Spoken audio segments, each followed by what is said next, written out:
Okay, so this is probably going to be my favourite one. Knots, knots, knots.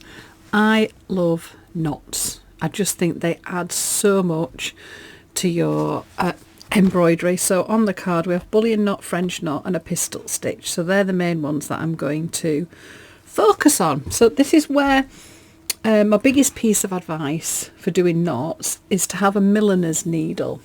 So a milliner's needle is a needle where the eye of the needle is the same thickness as the needle. Because we're going to be doing a lot of wrapping, it just means that this just pulls straight through. If you're using sort of like perlé threads, a number 3 milliner's needle is perfect for the job. So let's make a start. So bring my needle up. We're going to look at French knots first.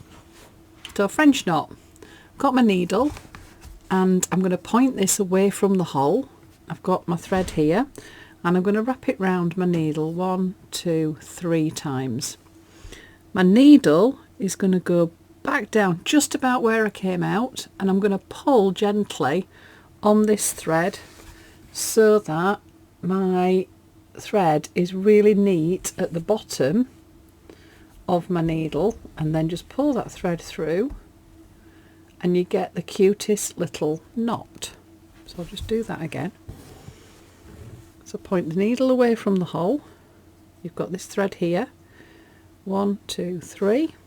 Back down the same hole or next to it. Pull on that gently to get a nice little coil at the bottom of your needle and then pull it through. Obviously you can play around with this and wrap it a number of ways. 1, 2, 3, 4, 5, 6, 7.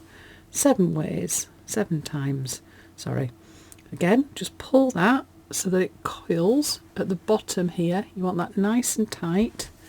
This is where the milliner's needle comes in really nicely because it just goes straight through. And depending on 1, 2, the number of times that you wrap round, the type of thread you've got will vary the size of the French knot that you are going to do. You're going to create. Now these are really neat ones because we're pulling that nice and tight, so we get these tight little knots. But we can do more textured ones. So I'm going to do 1, 2, 3, 4, 5, 6. Now this time I'm not going to pull on that. I'm going to leave my threads.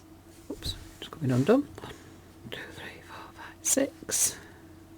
So I'm going to leave my threads. I'm not going to pull on that. I'm just going to leave them wrapped around the needle.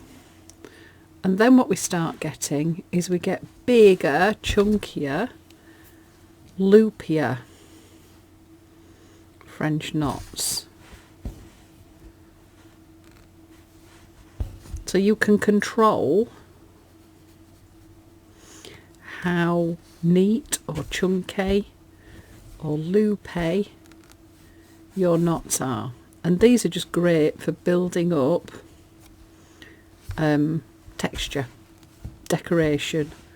So if you have one of my templates, these knots, these are what I use a lot around the base to make it look a little bit more grounded. So there we've got a little selection there of French knots.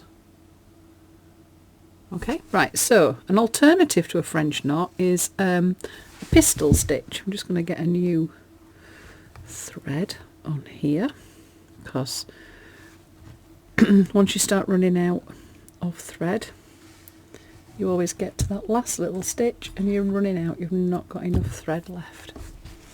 So a pistil stitch is just a variation on a French knot.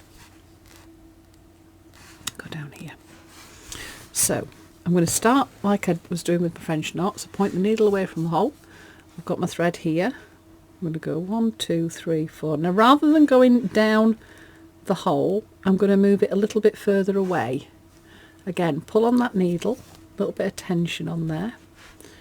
Pull your thread through and you end up with a pistil stitch, which is a stick with a knot on the end. This is used a lot for stamens if you're doing flowers, but I always think that they look like little flowers themselves.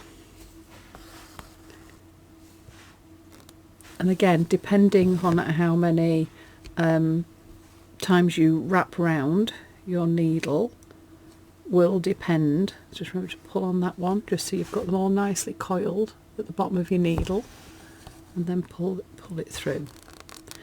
Again, you can play around. It's not always as successful, this, because getting the loopy bit, because it ends up that the stick or the stem doesn't have a lot of tension to it. So usually with this one you don't tend to do loopy ones, but if you wanted to stick with a loopy one on, the easiest way to do that will be just to do a stitch and then come up near where your needle has just gone down, and then do a loopy one on the top, just so then you know that your stem is going to stay nice. This one here, you can see it's gone a little bit looser than those ones there. So that is a pistil stitch. Okay, right, so the last one I'm going to do is the one that I have sort of been championing for quite a long time, to get everybody to like a bullion knot. Because if you can master a bullion knot, it will bring your embroidery to a whole nother level. So I've got my milliner's needle, I've got my thread. So what we need to do for a bullion knot is we have to start at the top of a stitch. So I'm going to bring my needle out here, and then I'm going to make a stitch. So my stitch is going to be about 1 centimetre long. So I'm going to go in the fabric and then bring it back out next to, try not to go through the knot, so I brought it back out next to the thread. I'm going to leave the needle in the fabric and just lift that point up, and then this thread here, which is my top thread, I'm going to wrap this round my needle. And what I want to do is have about the same distance there as I've got on my needle, so it's about 1 centimetre. Then I'm going to take my thumb and my finger and just hold that coil, and this is where the milliner's needle comes into its own, because look, it just slides straight through. Pull the thread through, still got this coil here, and you get to a stage where you can't pull it anymore, so it has to come over. You just slide those threads up there and then take your needle back down the bottom to anchor it in, and you get like this little freestanding little caterpillar. So again, start at the top of the stitch, make a stitch, leave the needle in, just makes your life easier. Hold this thread here, so where the needle is and the thread, this gets wrapped around. Slide the coil down, so I want the same distance coil as the stitch that I've made. Finger there, thumb there, grab hold of your needle and pull it through. Just keep a hold of that, it'll go so far, let go, bring it over, just slide the coil along and then go down. Now again, there's variations on this that you can do. So if we make a small stitch, so about 1/2 centimetre, and what we're going to do this time is we're going to wrap more than 1/2 centimetre onto our needle.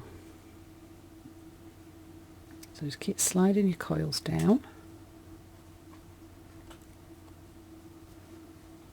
So I've got about just less than 1 centimetre there, and probably a bit more than 2 centimetres on there.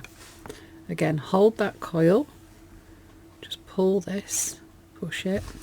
Now what this will do then, when you go down, is you get a little, they're like little caterpillars, they sort of lift off the surface rather than laying flat.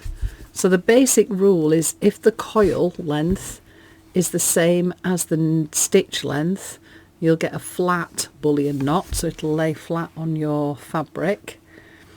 If you wrap more than that distance, on your needle, you'll get like a little caterpillar one. So a little loopy one.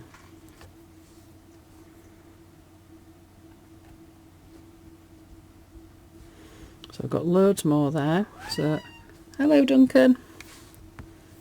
So pull that round. It won't go anymore.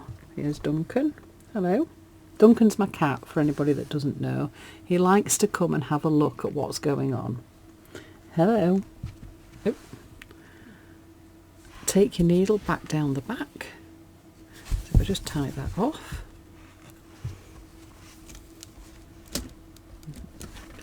See, it just came up for a nosy and then he's off again. Done quite well to say that he's not been up on any of the other ones. So here we have knots, knots, knots. So we have our French knots. We have our pistil stitches, or a stick with a knot if you want. And then we've got our little bullions. We've got our little flat ones and our little loopy ones. So this video then concludes all the stitches that are on the stitch postcard that I have that supports my templates and patterns and things like that. I may come round, I may add a few more on here, who knows, but for now, not. Okay, see you soon.